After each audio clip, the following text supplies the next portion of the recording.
Les gars, ça fait officiellement 3 mois que je suis revenue à Montréal et j'ai envie de vous faire un petit bilan de où j'en suis, comment ça se passe le retour ici. Pour ceux qui me connaissent pas, moi c'est Inès, j'ai 24 ans et donc je suis venue à Montréal il y a 3 mois, exactement le 16 janvier 2024 pour étudier la décoration intérieure. Si vous avez remarqué, j'ai bien dit que je reviens à Montréal puisque j'étais déjà à Montréal l'année dernière. Je vous fais rapidement une backstory pour que vous compreniez, mais j'ai d'abord fait des études d'ingénieur et donc j'étais à Montréal de janvier à juin de l'année dernière pour finir mes études d'ingénieur. J'ai fait un échange en fait académique et donc j'étais diplômée en juillet, ingénieur génie mécanique. Mais je vous avoue que quand j'ai commencé à chercher du travail, vraiment, ça m'a pas convaincue. Ça me faisait pas rêver clairement. Je me suis dit mais j'ai vraiment pas envie de faire ça de ma vie. Je vais m'enfermer dans un truc où je pourrais plus m'en aller en fait. Parce que c'est vrai que si on commence à travailler, après on est un peu bloqué par le fait d'avoir un bon salaire, d'avoir une petite routine, etc. Enfin bref, c'est pas du tout le sujet de la vidéo d'aujourd'hui, mais tout ça pour vous dire, donc j'ai passé 6 mois à Montréal, je suis rentrée en France en juillet de l'année dernière, et là il y a eu une grande réflexion sur ma vie. Et puis j'ai décidé que tant pis pour l'ingénierie, je garde ce diplôme dans un coin et que je voulais étudier quelque chose qui me faisait plus rêver, je voulais étudier la décoration intérieure. Et c'est comme ça que j'ai fini par revenir à Montréal 6 mois après et que je suis là aujourd'hui. Si vous voulez plus de backstory sur tout ça, j'ai fait une vidéo qui explique ma reconversion, je vous la mettrai dans le petit i juste en haut et vous pourrez aller la regarder puisque j'explique beaucoup plus en détail ma reconversion. Mais donc avec cette reconversion, il y a eu beaucoup de questionnements en fait. Est-ce que je vais regretter de revenir là? Est-ce que j'allais pas regretter de suivre un peu le cours de ma vie normal, celui que j'aurais dû faire comme mes amis, aller chercher un petit travail d'ingénieur, gagner de l'argent, trouver un petit appartement et puis après ne plus bouger toute ma vie. Non, c'est pas ce que tout le monde fait mais c'est quand même le chemin classique. Et j'avais très peur de regretter en fait, c'est sûr, quand j'ai pris cette décision. On est 3 mois après, ça fait 3 mois que je suis ici, ça fait à peu près du coup 2 mois et demi que je suis dans ma formation en décoration intérieure. Et écoutez, si on fait ça très rapidement, ça se passe très bien. Fin de la vidéo, c'est fini. Non, je vais vous en parler un peu plus, mais si on parle de plusieurs aspects, je connaissais déjà beaucoup de gens à Montréal, et c'est vrai qu'en revenant ici, j'étais pas sûre de qui j'allais revoir, avec qui j'étais encore amie, etc. Et finalement, en fait, je connais tellement de gens ici, presque je connais tellement de gens que j'arrive pas à caler toutes les choses que j'ai envie de caler dans mes semaines. Donc tant mieux, j'ai envie de dire, ça fait que je suis très occupée. Et vraiment, au niveau de la vie sociale, j'ai rien à dire, je me suis en plus fait des nouvelles connaissances au fur et à mesure, avec les anciennes, avec l'école. Donc vraiment, à ce niveau-là, je suis trop bien. Et il y a vraiment beaucoup de gens que j'adore ici. Donc c'est vraiment trop cool. Et donc j'ai quand même laissé des gens en France. Est-ce qu'ils me manquent? Est-ce que la France me manque? Etc.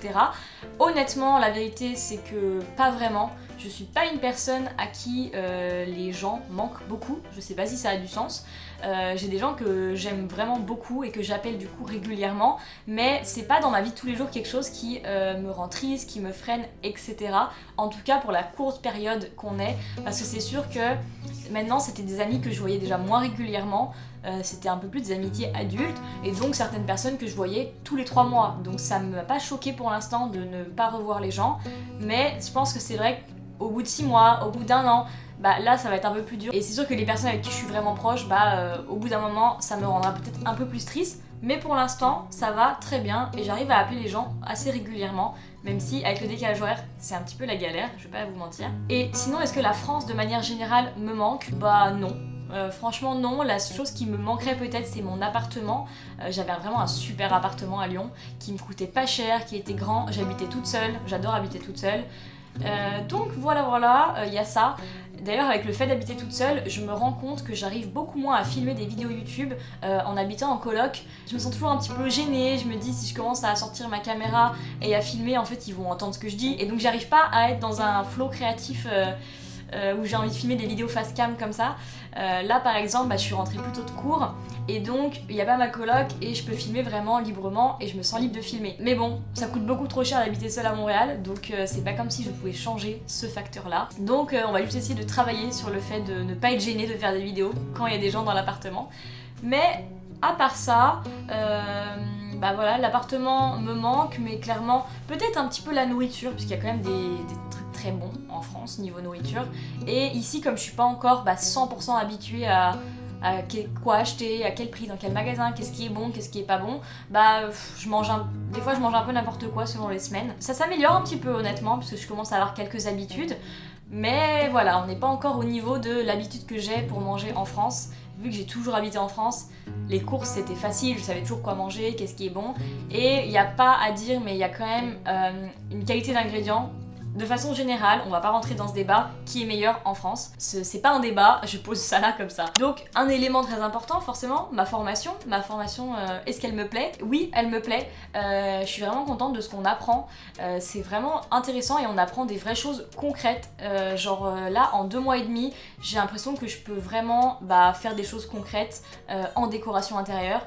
Ce qui est quand même différent de mes études d'ingénieur qui étaient très peu concrète finalement à côté, et c'est très plaisant, surtout que je vais toujours comparer à mes études d'ingénieur parce que c'est ce que j'ai fait pendant les 5 dernières années, et du coup c'est plus facile dans certains aspects et moins dans d'autres, mais je veux dire que mes journées sont beaucoup plus faciles à suivre, on fait beaucoup plus de travaux manuels et je trouve ça vraiment super, vraiment ça développe vraiment ma créativité, etc. Donc je kiffe. Après forcément il y a des moments où je trouve ça un peu lent et où je m'ennuie, puisqu'on a vraiment beaucoup de niveaux différents dans la classe et des fois je finis souvent en avance, etc. Mais franchement ça me dérange pas tant que ça, je suis pas pressée ou quoi. Voilà, donc non vraiment j'aime beaucoup la formation et j'ai vraiment l'impression de pouvoir me projeter dans des métiers avec ça qui me plairait. Et quelque chose que je commence à bien aimer, ce serait les cuisines. Ça paraît un peu random comme ça, mais j'aimerais beaucoup designer les cuisines. Il y a un poil qui vole. Encore un. Donc écoutez, on en reparlera dans un an, hein, on verra où je suis, sachant que je vais avoir un stage à la fin de mes études qui dure 4 semaines. Donc bref. Voilà, je m'éloigne un peu du sujet de Montréal, mais il faudrait que je vous parle quand même de mes études puisque c'est important, c'est quand même la raison pour laquelle je suis ici actuellement. Donc est-ce que je regrette d'être venue ici? Pas du tout. J'ai vraiment l'impression d'avoir pris la bonne décision, j'ai pas besoin de me poser de questions pour l'instant, je suis partie dans ma formation, je finis la formation, et ensuite on se posera des questions à ce moment-là. Parce que clairement je suis pas encore 100% sûre de ce que je vais faire plus tard, hein. Cuisiniste c'est encore une idée, mais on est encore un peu flou sur le plan de vie. Mais je pense que c'est pas grave, je profite d'être encore étudiante, je profite de cette ville, je profite de voir des amis, je profite de sortir. Cet hiver, même si on n'a pas eu beaucoup de neige à Montréal malheureusement, j'ai quand même vraiment profité des patinoires extérieures parce que je fais du patinage artistique pour ceux qui ne sauraient pas. Donc vraiment nice, même si l'hiver était pas très froid. J'ai trouvé ça un petit peu triste en fait.